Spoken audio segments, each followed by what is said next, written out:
Muito bem, sejam todos bem-vindos ao nosso canal Palavra e Essência.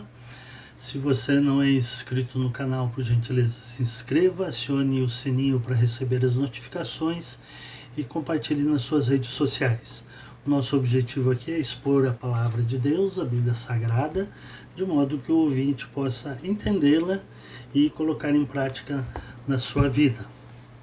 Eu peço também que você faça um comentário lá no YouTube de pelo menos 3 palavras, que isso também ajuda na divulgação do canal. Temos estudado aqui a Epístola de Paulo aos Filipenses e já chegamos agora no último capítulo, capítulo 4 de Filipenses, e hoje nós vamos estudar do versículo 2 até o versículo 15. O Paulo trata de 2 assuntos principalmente aqui. Primeiro, de uma união entre os membros da igreja, e depois ele vai falar de preocupação ou não preocupação. Vamos ao texto bíblico. Efésios capítulo 2, capítulo 4, aliás, versículo 2 em diante. Paulo diz assim: peço a Evódia e peço a Sintique que no Senhor tenham o mesmo modo de pensar. E também a você, fiel companheiro de jugo, que auxilie essas mulheres, pois juntas se esforçaram comigo no Evangelho, juntamente com Clemente e com os demais cooperadores meus, cujos nomes se encontram no livro da vida. Alegrem-se sempre no Senhor, outra vez vos digo, alegrem-se. Que a bondade de vocês seja conhecida por todos. Perto está o Senhor. Não fiquem preocupados com coisa alguma, mas em tudo sejam conhecidas diante de Deus os pedidos de vocês pela oração e pela súplica, com ações de graça. E a paz de Deus, que excede todo entendimento, guardará o coração e a mente de vocês em Cristo Jesus. Finalmente, irmãos, tudo que é verdadeiro, tudo que é respeitável, tudo que é justo, tudo que é puro, tudo que é amável, tudo que é de boa fama, se alguma virtude há e se algum louvor existe, seja isso que ocupe o pensamento de vocês. O que também aprenderam, receberam e ouviram de mim, e o que viram em mim, isso ponham em prática, e o Deus da paz estará com vocês. Como eu disse no versículo 2, versículo 1 é a continuação do assunto que Paulo estava tratando anteriormente. E agora, a partir do versículo 2, Paulo vai falar de 2 pessoas que estavam com desavenças dentro da igreja, de modo que essa história é velha, desde a época de Paulo, na igreja de Filipos. Evódia e Sintique eram 2 senhoras que faziam parte da igreja, eram companheiras do Paulo, auxiliaram Paulo no seu ministério, provavelmente eram evangelistas ou diaconisas, não sabemos, que o texto não diz, mas a verdade é que houve desavença entre elas, e Paulo diz que elas têm o mesmo modo de pensar. A Bíblia na linguagem de hoje, a nova tradução na linguagem de hoje, traduziu com vivam em paz uma com a outra, alguma coisa nesse sentido. E peço também a você, fiel companheiro de jugo, Paulo está escrevendo aqui ao seu ajudante da igreja de Filipos, que auxilie essas mulheres, né? O pastor da igreja de Filipos deveria auxiliar essas mulheres, ou o pastor ou o presbítero, enfim, o responsável pela igreja, pois juntas se esforçaram comigo no Evangelho. Por isso que eu disse que provavelmente elas eram evangelistas, juntamente com Clemente, outro companheiro de Paulo, que Paulo faz a menção positiva agora.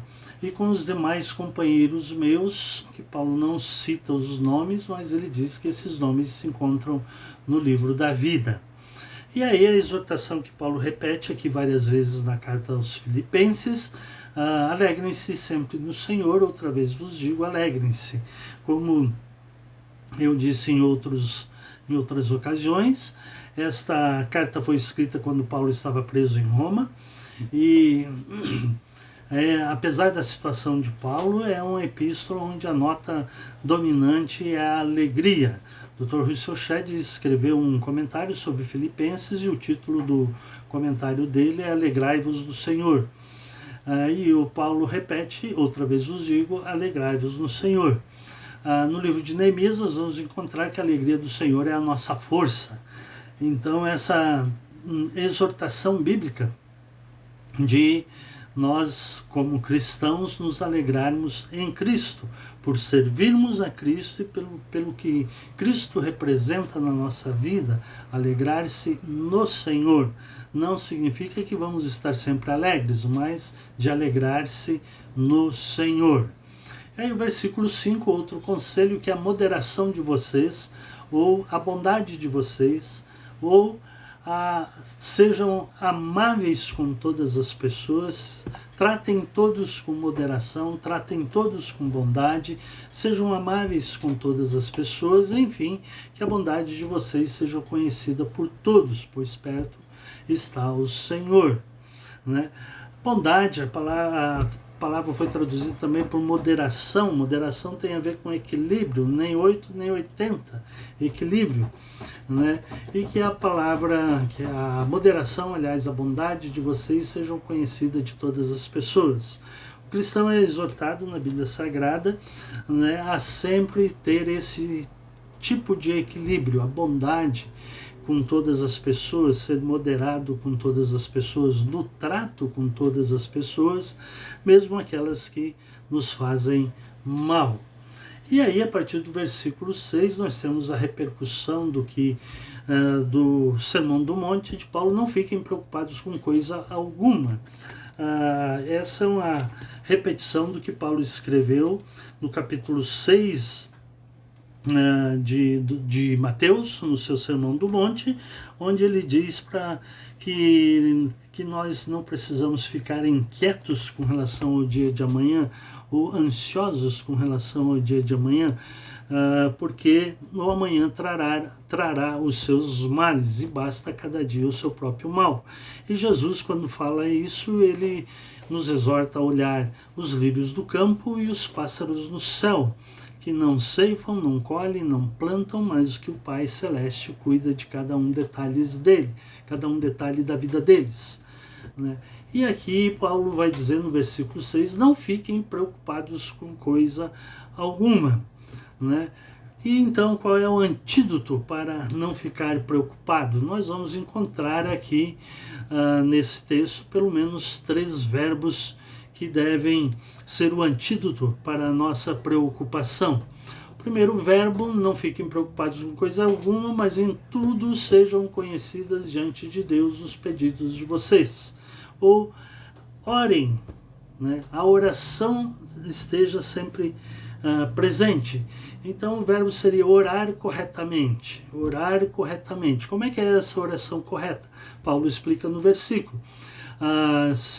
Mas em tudo sejam conhecidas diante de Deus os pedidos de vocês pela oração, pela súplica, com ações de graça. 3 palavras aqui para descrever a oração. Primeiro, a palavra é oração mesmo, que tem a ideia de uma devoção genérica, né, diante de Deus, né, reconhecer quem Deus é, reconhecer a santidade de Deus, a grandiosidade de Deus, a fidelidade de Deus, reconhecer quão temível Deus é, enfim, conhecer Deus e adorá-lo. A devoção é a palavra oração aqui, no sentido genérico da palavra oração. E depois outro tipo de oração, ou a outra característica da oração, ou a outra verdade a respeito da oração que Paulo fala aqui, é a súplica. Súplica é pedidos, como foi traduzido na frase anterior, os pedidos de vocês. E Paulo fala também com ações de graça. Então, oração é adoração, devoção, pedidos todos nós sabemos, porque a maioria das nossas orações se caracterizam por pedidos. E a terceira característica da oração correta é ações de graça, sermos gratos ao Senhor por tudo que Ele nos fez, nos deu e pelo que Ele permite que nós sejamos. Então, sermos gratos por aquilo que nós somos e por aquilo que nós temos. A nossa tendência como seres humanos é focar no que nós não temos, e daí os pedidos. E quando quando o escritor de Tiago, quando Tiago escreve para a sua epístola, ele diz que pedis e não recebeis porque pedis mal para esbanjardes os vossos próprios deleites. Então esses pedidos maus não serão ouvidos por Deus. Então as nossas orações têm que ser conhecidas diante de Deus pela oração, pela súplica, os pedidos com ações de graça. Essas três características: devoção, pedidos, ações de graça. Sempre termos essa atitude de gratidão em nosso coração, em nossa mente, pelo que Deus tem feito por nós, pelo que nós somos em Cristo e pelo que Deus é em nós. E assim, então, temos que ter ações de graça, um coração grato, um coração grato, né? Um coração grato. Então não fiquem preocupados. Qual é o antídoto para a preocupação? Orar corretamente. E o versículo 7 é muito interessante: e a paz de Deus, que excede todo entendimento, guardará o coração e a mente de vocês em Cristo Jesus. Esse texto aqui me faz lembrar de Daniel na cova dos leões, que quando tramaram contra a vida de Daniel e quiseram pegá-lo em alguma falha, como não acharam, foram procurar na sua vida de devoção, de oração, de súplica e de ações de graça, e então encontraram Daniel orando a Deus, e então denunciaram ao rei, porque o rei tinha baixado um decreto que todo pedido tinha que ser feito ao rei e não a Deus, e Daniel então é levado como punição para a cova dos leões, né? Daniel orava corretamente. E então a paz de Deus, que excede todo entendimento, guardou o coração e a mente de Daniel, mesmo lá na cova dos leões. E o que aconteceu com o rei? A Bíblia diz na história, no livro de Daniel, que o rei não dormiu a noite toda de preocupação, ou pré-ocupação com Daniel. Enquanto isso, Daniel descansava e a paz de Deus guardava o coração e a mente de Daniel em Cristo Jesus. Então, quando nós oramos corretamente para vencermos as preocupações, diz o texto aqui: e a paz de Deus, que excede todo entendimento, guardará o coração e a mente de vocês em Cristo Jesus.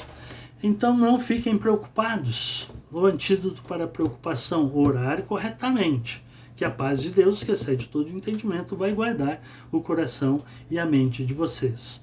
Aí vem o versículo 8, que nós temos o segundo verbo. O primeiro é orar corretamente, o segundo é pensar. Orar, pensar corretamente. Versículo 8, finalmente, irmãos, tudo que é verdadeiro, tudo que é respeitável, tudo que é justo, tudo que é puro, tudo que é amável, tudo que é de boa fama, se alguma virtude há e se algum louvor existe, seja isso que ocupe o pensamento de vocês. Nossos pensamentos são muito importantes para serem desperdiçados com qualquer coisa. Então nós precisamos ter os nossos pensamentos transformados pela palavra de Deus. É por isso que quando Paulo escreve aos Romanos, capítulo 12, ele diz que nós não devemos nos conformar com este século ou com este modo de vida desse século, mas transformai-vos pela renovação da vossa mente, para que experimenteis qual seja a boa, agradável e perfeita vontade de Deus. Em outras palavras, Paulo está dizendo a mesma coisa que ele diz aqui: tudo que é puro, tudo que é respeitável, tudo que é verdadeiro, primeiro ele diz, né? Tudo que é justo, enfim, todas essas características aqui, seja isso que ocupe o pensamento de vocês. Quando nós estamos preocupados, ansiosos, então a tendência é nós ficarmos pensando em coisas do futuro. Mas será que? Mas como será se isso acontecer? E esse ser aí tira a paz do coração e da mente da pessoa.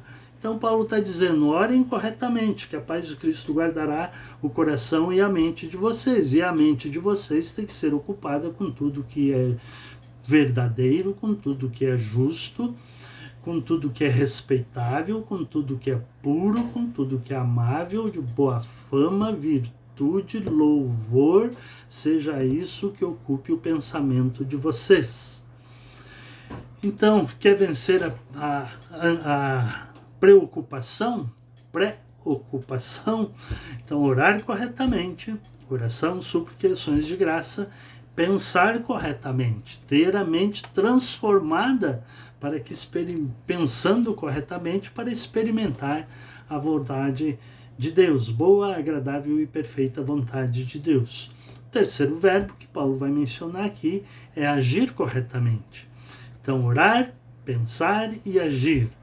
Agir corretamente, ao invés de ficar preocupado, você precisa orar corretamente, precisa pensar corretamente e depois agir corretamente. O versículo 9, que também aprenderam, receberam e ouviram de mim, e o que viram em mim e suponham em prática. E o Deus da paz estará com vocês. De novo, o Deus da paz, ou a paz de Deus, que excede todo o entendimento, né? Então, pensar corretamente. Paulo tem a ousadia, como ele já disse antes nessa epístola, e na epístola de 1 Coríntios também ele vai falar: sede meus imitadores, como eu sou de Cristo.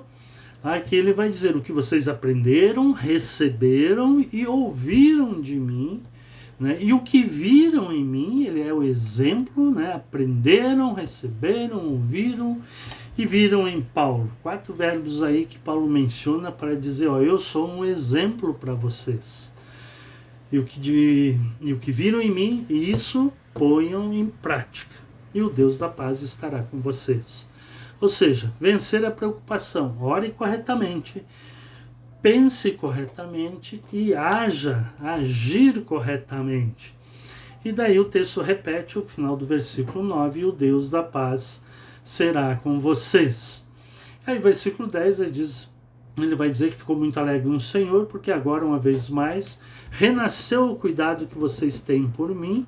Na verdade, vocês já tinham esse cuidado antes, só que lhes faltava oportunidade. Paulo está mencionando as notícias que ele recebeu a respeito de Paulo, e também porque ele tinha recebido as ofertas, enfim, os mantimentos que a igreja tinha mandado para ele. Mas isso é assunto para o próximo bloco, para o próximo estudo bíblico. Enfim, a tônica aqui é moderação, pensar, viver em harmonia, com moderação, com bondade com todos, e a tônica no não ficar preocupados, não andeis ansiosos por coisa alguma. Em tudo, porém, sejam conhecidas diante de Deus as vossas petições pela oração, súplica e ações de graça. E daí pensar corretamente. Então, orar corretamente, pensar corretamente e agir corretamente. Agir corretamente fala de ética cristã, de viver de acordo com o Evangelho, de modo digno do Evangelho, como Paulo diz aos Efésios. E isso implica em nós termos internalizado uma ética baseada na palavra de Deus, uma ética cristã. E se você não sabe o que vai ser correto, será que eu ajo assim ou assado? Você tem que aprender a regra áurea das Escrituras. Sabe qual é a regra áurea das Escrituras? Mateus capítulo 7, versículo 12. Né? Tudo aquilo que quereis que os homens vos façam, fazei vós também a eles. Não sei se isso é certo ou errado. Tudo que quereis que os homens vos façam, ou que os outros vos façam, façam vocês também a eles. Essa regra é básica. Se eu não quero que façam comigo, eu não devo fazer com o outro. Agir corretamente. Ética cristã. Ser exemplo. Paulo tinha essa ousadia de dizer: pode olhar para mim. E o que vocês aprenderam de mim, o que vocês receberam de mim, o que vocês ouviram de mim, e o que viram em mim, viram a minha prática, isso vocês devem pôr em prática. É essa a ética. E não sei se é certo ou errado. Coloca em prática a regra áurea das Escrituras. Tudo aquilo que quereis que os homens vos façam, fazei vós também a eles. A regra áurea da ética cristã, a regra áurea da ética bíblica. Tudo aquilo que quereis que os homens, ou as mulheres, ou o ser humano vos façam, fazei vós também a eles. Então, você tem andado preocupado? Viva com moderação, Paulo diz lá, e ore corretamente, pense corretamente e haja corretamente. E o Deus da paz será convosco. Que Deus os abençoe em nome de Jesus. Muito obrigado por me ouvir.